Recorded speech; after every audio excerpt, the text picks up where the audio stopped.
हाय मेरे प्यारे दोस्तों। तो आज मैं आपको बताने वाली हूँ एकदम चटाकेदार और स्पाइसी मूंग दाल और आलू के भजिया, जो कि एकदम अलग तरीके से मैं आपको बताने वाली हूँ। So let's start. तो ये मज़ेदार और क्रंची मंची मूंग दाल और आलू के साथ भजिया बनाने के लिए सबसे पहले मैंने ये लिया है यहाँ पे मूंग दाल। तो ये छोटी वाली पीली मूंग दाल है, जिसको मैंने 3 से 4 घंटा पहले भिगा दिया था। 1 कप मूंग दाल है। ये देखिए फूल कर सॉफ्ट हो गई और हल्की सी टूट भी रही है। तो बिल्कुल इस तरह से हमें दाल चाहिए।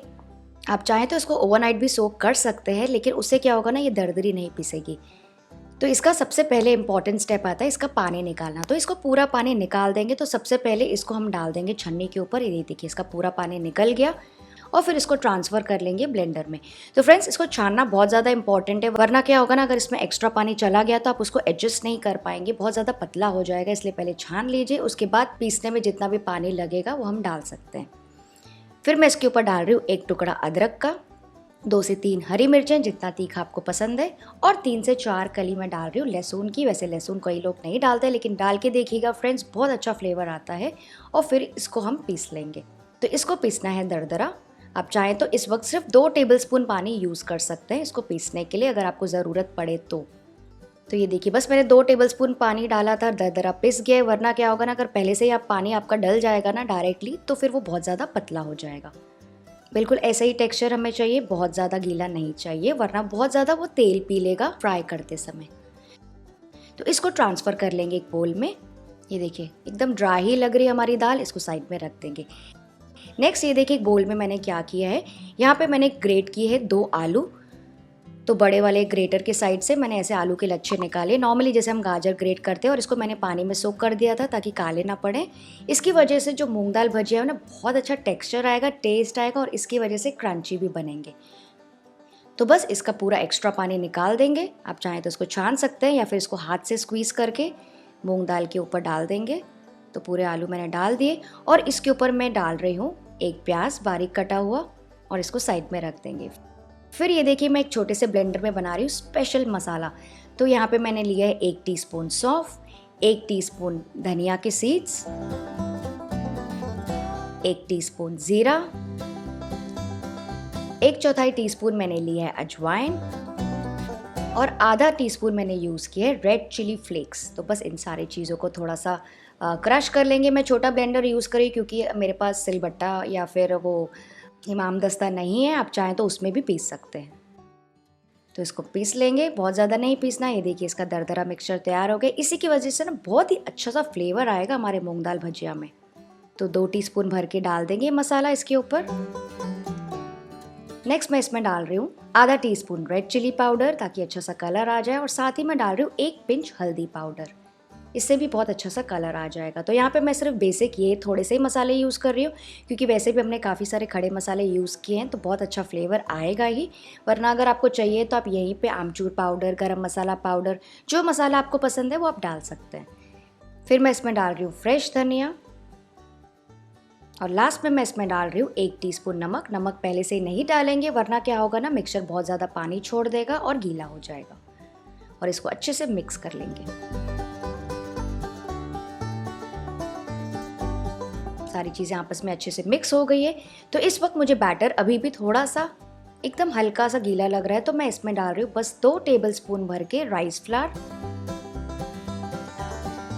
आप चाहें तो कॉर्नफ्लावर भी डाल सकते हैं, और अगर आपका आटा बिल्कुल गीला नहीं है तो आप इसको स्किप भी कर सकते हैं, या फिर सिर्फ 1 टेबलस्पून डाल सकते हैं। और इससे क्या होगा ना, जो मूंग दाल भजिया है ना, बहुत ज़्यादा क्रंची भी बनेंगे। तो बस ये मिक्सचर अच्छे से सेट हो गया। ये देखिए इसी कंसिस्टेंसी। अब बस इसके छोटे छोटे ऐसे बॉल्स लेते जाएंगे और इसको फ्राई करते जाएंगे। देखा कितना आसान है, और इसमें ना बहुत ज़्यादा मसाले भी लगते नहीं हैं। नेक्स्ट यहाँ पे मैंने तेल रखा है गर्म होने के लिए। तो ये मीडियम हाई फ्लेम पे गर्म हो चुका है। छोटे छोटे बॉल्स लेके जाएंगे, छोटे छोटे ऐसे जैसे वड़ी बनाते हैं नॉर्मली आप, तो छोटे छोटे पोर्शंस में इसको डालते जाइए, और इसको फ्राई करेंगे 4 से 5 मिनट के लिए मीडियम फ्लेम पे। 4 से 5 मिनट लग जाएंगे फ्रेंड्स, क्योंकि एक मूंग दाल जो है ना कच्ची है, अंदर आलू भी हमने कच्चा यूज़ किया है, तो इसको पकने में थोड़ा सा समय लगेगा। और जो ऊपर के जो बबल्स देख रहे हैं ना आप तेल के, वो सेटल हो जाएंगे जब ये अच्छे से पक जाएगा और क्रंची हो जाएगा। तो बस इसको फ्राई करते जाइए। तो ये देखिए फर्स्ट बैच फ्राई हो गया, बहुत ही अच्छा सा कलर आ गया इस वक्त, और बहुत ज़्यादा क्रंची दिख रहे हैं। तो इसको निकाल देंगे, और इसी तरह से दूसरा बैच भी फ्राई कर लेंगे। तो बस अब मैं आपको इसकी आवाज़ सुनाती हूँ। ये देखिए, सुना आपने कितने ज़्यादा क्रंची बने हैं। तो यहाँ पे मैंने जो लास्ट बैच है ना वो थोड़ा सा ही रहा, तो यहाँ पे मैं डाल रही हूँ हरी मिर्चें। तो हरी मिर्ची को मैंने झारे के ऊपर पहले से ही डाल दिया और फिर इसको फटाक से फ्राई करेंगे डिप करके। बहुत ज़्यादा तेल में नहीं रखेंगे वरना क्या होता है ना, मिर्ची फट जाती है तेल के अंदर। तो इसको मैं डायरेक्टली प्लेट पे ही निकाल रही हूँ क्योंकि इसने तेल ज़्यादा नहीं पिया है, तो पेपर में निकालने की ज़रूरत बिल्कुल भी नहीं है। तो सारे मूंग दाल भजिया निकाल देंगे। देखिए इस वक्त ही मेरे मुंह में पानी आया। फ्रेंड्स, अगर अभी तक के आपको मेरा वीडियो इंटरेस्टिंग लगा है वाकई, तो अभी से मेरे वीडियो को लाइक ज़रूर कर दीजिएगा। तो इसके साथ मैं आपको बताने वाली हूँ एकदम झटपट सी ग्रीन चटनी, जिसके लिए सबसे पहले मैं लूँगी छोटा सा ब्लेंडर। इसमें मैं डालूंगी फ्रेश धनिया, ये धुला हुआ धनिया है। आप चाहें तो धनिया के साथ पुदीना भी डाल सकते हैं अगर आपके पास अवेलेबल है तो। इसके साथ ही मैं डाल रही हूँ 2 से 3 हरी मिर्चें, जैसे आपको तीखा पसंद है। उसके बाद मैं डाल रही हूँ 1 टुकड़ा अदरक का और मैं डाल रही हूँ 1 कली लहसुन की। लहसुन आप थोड़ा ज़्यादा भी डाल सकते हैं, इससे बहुत ही अच्छा फ्लेवर आता है। साथ ही मैं डाल रही हूँ थोड़े से करी पत्ता, क्योंकि मेरे पास थे। अगर आपके पास नहीं है तो आप इसको स्किप भी कर सकते हैं। अब इसमें हम डालेंगे एक थिकनिंग एजेंट। तो यहाँ पे मैं डाल रही हूँ 1 टेबलस्पून बूंदी। आप चाहें तो 2 टेबलस्पून बूंदी ही डाल सकते हैं। और साथ ही मैं क्या कर रही हूँ ना, 1 टेबलस्पून दलिया भी डाल रही हूँ, रोस्टेड चना। ये इजीली मिल जाता है मार्केट में। आप चाहें तो 2 टेबलस्पून बूंदी या फिर 2 टेबलस्पून चना दाल ही यूज़ कर सकते हैं, लेकिन मैंने दोनों का कॉम्बिनेशन यूज़ किया है।